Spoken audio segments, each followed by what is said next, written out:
Handy fish পানির তলদেশে যে মাছ হেঁটে বেড়ায়,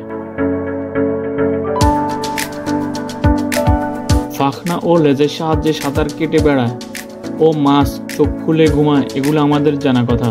তাই বলে মাছ হেঁটে বেড়ায় এমনটাও কি সম্ভব? সত্যি এমন বিরল দৃশ্য ধরা পড়েছে ফ্রান্সের আলোকচিত্রী নিকোলাস রেমির ক্যামেরায়। অস্ট্রেলিয়ার তাসমানিয়ান নদীর অন্ধকার ও কাদামাটির তলদেশে 3 দিনে মোট 9 ঘন্টা অবস্থান করে বিরল এই মাছের ছবি ধারণ করতে সক্ষম হয়েছিলেন নিকোলাস।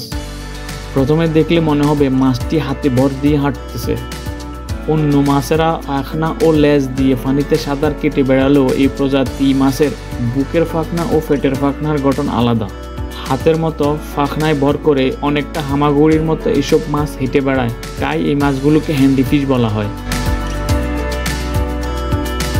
এই মাছ থাকে নদী বা জলাশয়ের তলদেশে কাদামাটির কাছাকাছি গোলা পানিতে, যাতে সহজে চোখে না পড়ে।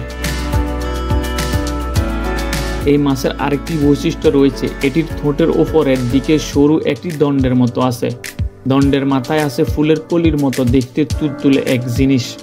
মাছটি কাদায় লুকিয়ে কলি আকৃতির তুলতুলে সেই জিনিসটিকে নাড়তে থাকে। মূলত এটিকে শিকার ধরার টোপ হিসাবে ব্যবহার করে এই প্রজাতির মাছ।